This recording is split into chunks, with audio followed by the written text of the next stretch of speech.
Welcome back, baseball fans, and welcome to another episode of the Vintage Vegas 9 Ball coming to you from Las Vegas, Nevada. It's a beautiful day here in the beginning of December 2025, and it's high 65 today here in Las Vegas, so we're very grateful for that in December. And without further ado, let's get to the Vintage Vegas 9 Ball for the day.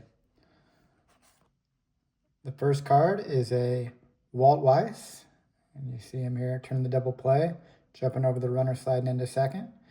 And of course, Walt Weiss was a big part of those great ace teams in the late 80s with Canseco and McGuire.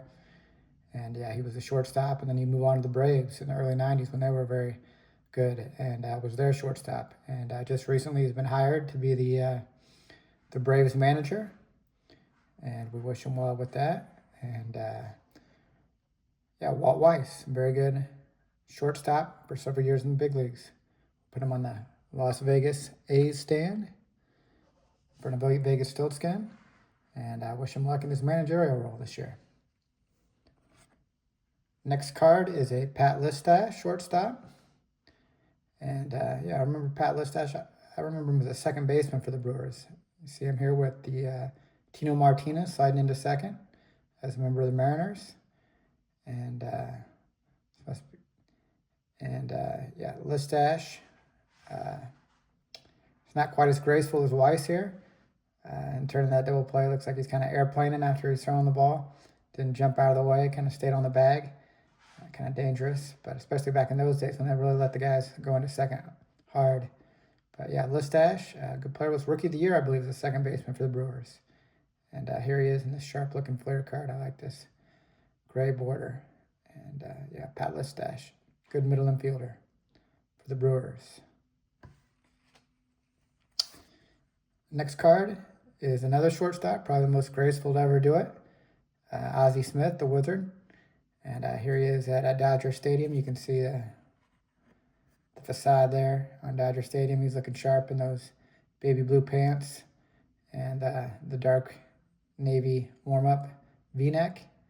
And he has the wristbands on, batting gloves in the back pocket, dressed to a T. The Wizard, Ozzie Smith. Put him on the stand, Hall of Fame stand. Sharp-looking card. Next card is a Albert Pujols, the Machine. And here he is also at Dodger Stadium, looks like. He has that Dodger fan in the background. And, of course, he spent that 1 year with the Dodgers after he played for the Angels for so many years after he left the Cardinals. And then he returned, to the Cardinals for that final year. And I was really pulling for him to get to the 700 home runs. And I didn't think it was possible, but he pulled it off. He got to the 700 home run mark, and yeah, pretty amazing. Let's look at that stats on the back. Yeah, this is his last year. So, you almost need a magnifying glass to see the stats, but yeah, you can see 700 and I think it says 3 home runs, and he had 24 home runs and 300 at bats, which is amazing in his final year.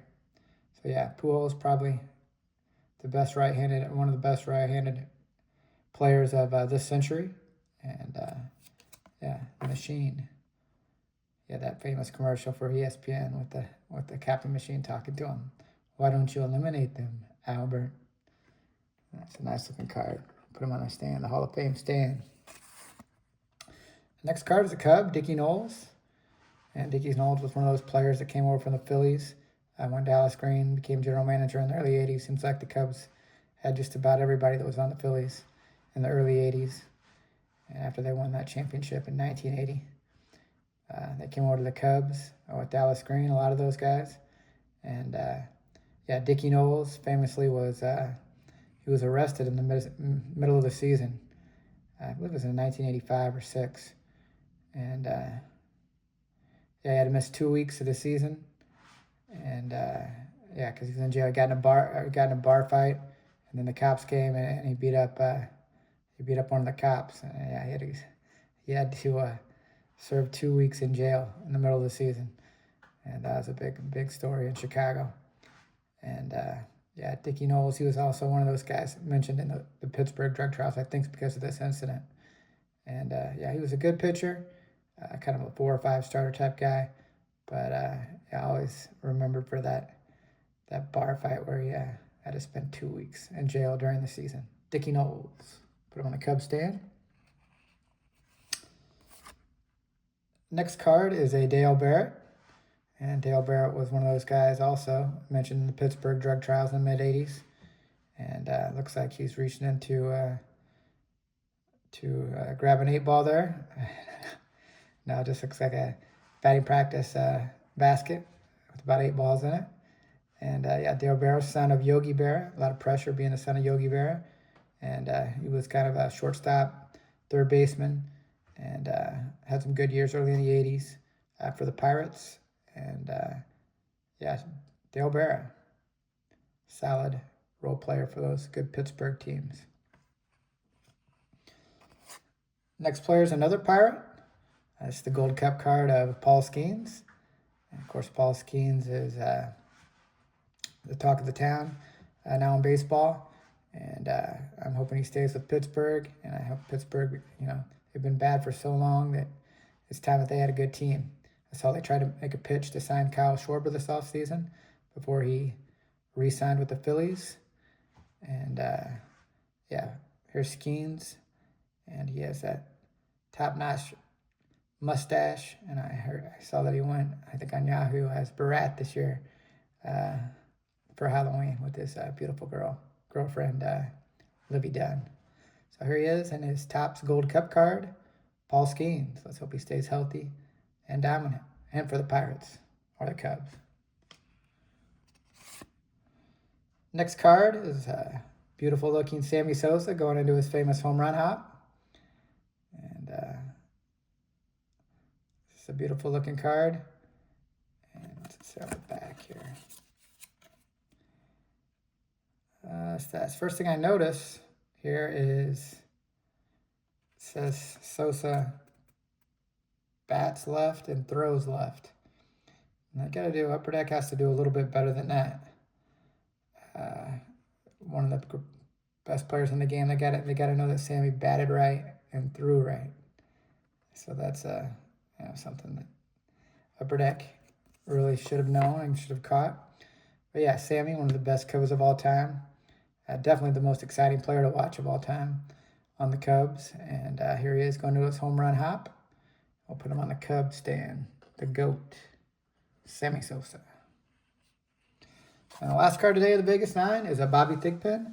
This is a California Jumbo Sunflower Seeds card. And Thigpen, of course, was a good closer for the White Sox in the early 90s. And limited edition Jumbo Sunflower Seed card. And yeah, he said, yeah, Bobby smashed the White Sox single-season record for saves in 1990 with 57. Previously held the record with 34 in both 88 and 89. Yeah, 57 saves in one season. You see here, his totals in the big leagues were a 2.78 ERA. And that season in 1990 when he had the 57 saves, a 1.83 ERA. So very dominant. Bobby Thigpen. Here he is. The autograph series of the California Jumbo Sunflower Seeds. Nice looking card. And that will conclude the Vegas 9 for the day. We appreciate you watching, and I hope you're all having a good Christmas season, and take care, and God bless.